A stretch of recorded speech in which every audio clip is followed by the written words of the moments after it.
Hello friends, എല്ലാവർക്കും പുതിയൊരു വീഡിയോയിലേക്ക് സ്വാഗതം. അപ്പോൾ ഇന്ന് നമ്മളൊരു വെറൈറ്റി റെസിപ്പിയുമായിട്ടാണ് വന്നിട്ടുള്ളത്.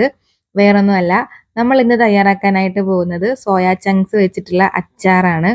അപ്പോൾ നമ്മൾ സോയാ ചങ്ക്സ് ഫ്രൈ ആയിട്ടും അതേപോലെ റോസ്റ്റ് ആയിട്ടും ഒക്കെ കഴിച്ചിട്ടുണ്ട്. അച്ചാർ ഒന്ന് തയ്യാറാക്കി നോക്കൂ, തീർച്ചയായിട്ടും നിങ്ങൾക്ക് എല്ലാവർക്കും ഇഷ്ടപ്പെടും. വളരെ ടേസ്റ്റി ആയിട്ടുള്ള അച്ചാറാണ് നമ്മൾ തയ്യാറാക്കി എടുക്കുന്നത്. അപ്പം ഞാനിവിടെ ഒരു 150 ഗ്രാം അളവിൽ സോയാ ചങ്ക്സ് എടുത്തിട്ടുണ്ട്. അത്യാവശ്യം വലിപ്പമുള്ള സോയാ ചങ്ക്സ് ആണ് എടുത്തിട്ടുള്ളത്. നമ്മൾ സാധാരണ റോസ്റ്റ് ചെയ്യാനും അല്ലെങ്കിൽ ഫ്രൈ ചെയ്യാനും ഒക്കെ എടുക്കുമ്പോൾ ചെയ്യുന്ന സെയിം പ്രൊസീജിയർ ആണിത്. നല്ലതുപോലെ തിളച്ച വെള്ളമാണ് ഞാനിപ്പോൾ അതിലേക്ക് ഒഴിച്ചു കൊടുക്കുന്നത്. എന്നിട്ട് അല്പനേരം നമ്മൾ അതൊന്ന് പൊങ്ങി, അതായത് കുതിർന്ന് വരാനായിട്ട് നമ്മൾ വെയിറ്റ് ചെയ്യുക. അതിനുശേഷം പിന്നീട് നമ്മൾക്കിത് നന്നായിട്ട് പിഴിഞ്ഞ് അതിലെ വെള്ളമെല്ലാം നന്നായിട്ട് പിഴിഞ്ഞ് കളഞ്ഞ് നമുക്ക് ഡ്രൈ ആക്കി എടുക്കേണ്ടതായിട്ടുണ്ട്. അപ്പം അതിൻ്റെ ഒപ്പം തന്നെ ഞാൻ ആ സോയാ ചങ്ക്സിനും മാത്രം ആവശ്യമായിട്ടുള്ള ഉപ്പും കൂടി ചേർത്ത് കൊടുത്തിട്ടുണ്ട്. എന്നിട്ട് നന്നായിട്ടൊന്ന് ഇളക്കി യോജിപ്പിച്ചിട്ട് നമ്മൾക്ക് ഒരു അരമണിക്കൂറോളം അതൊന്ന് മാറ്റി വയ്ക്കാം. അപ്പോൾ സോയാ ചങ്ക്സ് എല്ലാം നന്നായിട്ട് തണുത്ത് വന്ന സമയത്ത് ഞാൻ നല്ല രീതിയിൽ അതൊന്ന് പിഴിഞ്ഞെടുത്ത് അതിലെ വെള്ളമെല്ലാം പിഴിഞ്ഞ് കളഞ്ഞിട്ട് ഓരോ സോയാ ചങ്ക്സും ഞാൻ 4ആയിട്ട് മുറിച്ചാണ് എടുത്തിട്ടുള്ളത്. ഞാനിവിടെ എടുത്തിട്ടുള്ളത് വലിയ സോയാ ചങ്ക്സ് ആയതുകൊണ്ടാണ് ഞാനിങ്ങനെ 4ആയിട്ട് മുറിച്ചെടുത്തിട്ടുള്ളത്. നിങ്ങൾ എടുക്കുന്ന സോയാ ചങ്ക്സ് ചെറുതാണെന്നുണ്ടെങ്കിൽ മുറിക്കണമെന്നില്ല. വലിയ സോയാ ചങ്ക്സ് ആണെങ്കിൽ മുറിച്ചിട്ട് അച്ചാറിടുന്നതാണ് ഏറ്റവും ടേസ്റ്റി. പിന്നീട് അച്ചാറിന് ആവശ്യമായിട്ടുള്ള വെളുത്തുള്ളിയും അതേപോലെ തന്നെ ഇഞ്ചിയും പച്ചമുളകും ഒക്കെ എടുത്തിട്ടുണ്ട്. അതെല്ലാം നമ്മൾ എടുക്കുന്ന സോയാ ചങ്ക്സിന്റെ അളവിനനുസരിച്ച് കൂട്ടുകയും കുറയ്ക്കുകയും ഒക്കെ ചെയ്യണം. ഇനി നമ്മൾക്ക് അച്ചാർ തയ്യാറാക്കി തുടങ്ങാം. അപ്പോൾ അച്ചാർ തയ്യാറാക്കി എടുക്കുന്നതിന് വേണ്ടിയിട്ട് ഞാനിവിടെ ഒരു ചീനച്ചട്ടി വെച്ച് കൊടുത്തിട്ടുണ്ട്.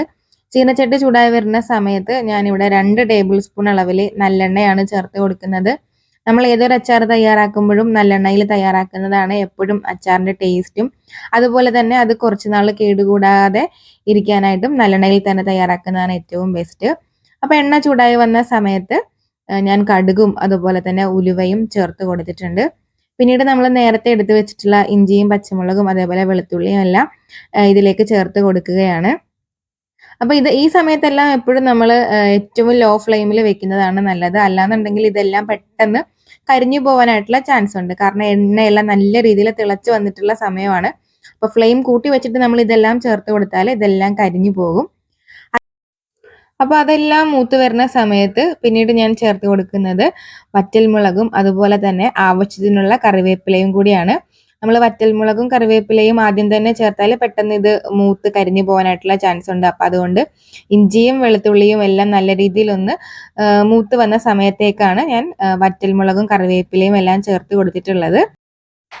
പിന്നീട് അച്ചാറിന് ആവശ്യമായിട്ടുള്ള മുളക് പൊടിയും മഞ്ഞൾപ്പൊടിയും ഞാനിവിടെ കുറച്ച് വെള്ളം ഒഴിച്ചിങ്ങനെ കലക്കി വെച്ചിട്ടുണ്ടായിരുന്നു. ഒരു 2 ടേബിൾ സ്പൂൺ കാശ്മീരി മുളക് പൊടിയും അതുപോലെ തന്നെ 1/2 ടീസ്പൂൺ അളവിൽ മഞ്ഞൾപ്പൊടിയുമാണ് ഞാൻ അങ്ങനെ ചെയ്ത് വെച്ചിട്ടുണ്ടായിരുന്നത്. നമ്മളങ്ങനെ വെള്ളത്തിൽ കലക്കി ചേർക്കുമ്പോഴത്തേക്കും പൊടികളൊന്നും കരിഞ്ഞു പോവാതെ പെർഫെക്റ്റ് ആയിട്ട് തന്നെ നമ്മൾക്ക് കിട്ടുകയും ചെയ്യും. പിന്നീട് ആ പാത്രം ഒന്ന് കഴുകി അല്പം വെള്ളവും അതുപോലെ തന്നെ അച്ചാറിന് ആവശ്യമായിട്ടുള്ള കായപ്പൊടി 1 ടീസ്പൂൺ അളവിൽ കായപ്പൊടിയും ഞാൻ ചേർത്ത് കൊടുത്തിട്ടുണ്ട്. അപ്പോൾ അതെല്ലാം ചേർത്ത് നന്നായിട്ട് ഒന്ന് ഇളക്കി യോജിപ്പിക്കുക. പിന്നീട് നമ്മൾക്ക് ചേർത്ത് കൊടുക്കാനുള്ളത് നമ്മളുടെ അച്ചാറിൻ്റെ ഗ്രേവിക്ക് ആവശ്യമായിട്ടുള്ള ഉപ്പും കൂടിയാണ്. നമ്മൾ നേരത്തെ സോയാ ചങ്ക്സ് തിളച്ച വെള്ളത്തിൽ കുതിർത്ത് വെച്ചിരുന്ന സമയത്ത് ഉപ്പ് ചേർത്താണ് കുതിർത്ത് വെച്ചിരുന്നത്. അപ്പോൾ അതുകൊണ്ട് ഇപ്പോൾ ഞാൻ ഗ്രേവിക്ക് മാത്രം ആവശ്യമായിട്ടുള്ള ഉപ്പാണ് ചേർത്ത് കൊടുത്തിട്ടുള്ളത്. പിന്നീട് നമ്മൾക്ക് ഉപ്പ് ആവശ്യമെങ്കിൽ ചേർത്ത് കൊടുക്കാവുന്നതാണ്.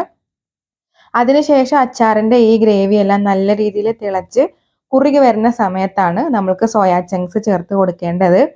അപ്പോൾ ഇവിടെ ഗ്രേവി എല്ലാം നല്ല രീതിയിൽ തിളച്ച് കുറുകി വന്നിട്ടുണ്ട്. അപ്പോൾ ഈ സമയത്ത് നമ്മൾ സോയാ ചങ്ക്സ് ചേർത്തിട്ട് നന്നായിട്ട് ഇളക്കി യോജിപ്പിച്ച് കൊടുക്കുക. ഓരോ പീസസിലും നല്ല രീതിയിൽ അച്ചാറിൻ്റെ ഗ്രേവി എല്ലാം പിടിച്ച് കിട്ടുന്ന രീതിയിൽ ഇളക്കി യോജിപ്പിച്ച് കൊടുക്കുക. സോയാ ചങ്ക്സ് പൊതുവെ ഒരു ടേസ്റ്റ്ലെസ് ആയിട്ടുള്ള ഒരു സാധനമാണ്.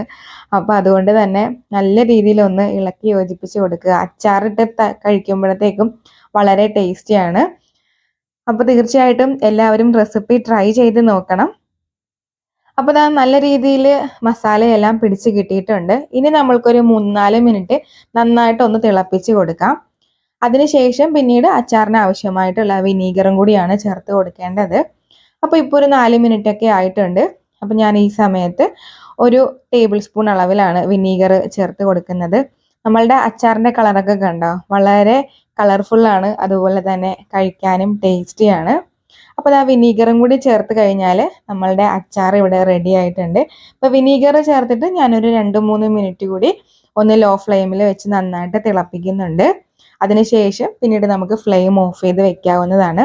അപ്പോൾ വളരെ ടേസ്റ്റി ആയിട്ടുള്ള സോയാ ചങ്ക്സ് കൊണ്ടുള്ള നമ്മളുടെ അച്ചാർ ഇവിടെ റെഡി ആയിട്ടുണ്ട്. തീർച്ചയായിട്ടും എല്ലാവരും ട്രൈ ചെയ്ത് നോക്കുക. നമ്മൾ മാങ്ങയും നാരങ്ങയും ഒക്കെ അച്ചാറിട്ട് കഴിക്കുന്നത് പോലെ തന്നെ വളരെ എളുപ്പത്തിൽ നമ്മൾക്ക് വീട്ടിൽ തയ്യാറാക്കാൻ പറ്റുന്ന ഒരു റെസിപ്പിയാണിത്. അപ്പോൾ തീർച്ചയായിട്ടും എല്ലാവർക്കും ഇഷ്ടപ്പെട്ടിട്ടുണ്ടെന്ന് വിചാരിക്കുന്നു.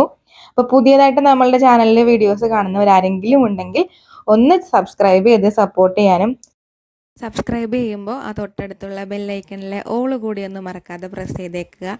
അപ്പോഴാണ് ഞാൻ തുടർന്നിടുന്ന വീഡിയോസ് നിങ്ങളിലേക്ക് നോട്ടിഫിക്കേഷനായിട്ട് എത്തുന്നത്. അപ്പോൾ എന്തായാലും മറ്റൊരു റെസിപ്പിയുമായിട്ട് കാണാം. അതുവരേക്കും എൻ്റെ എല്ലാ കൂട്ടുകാർക്കും tata, bye bye, see you friends.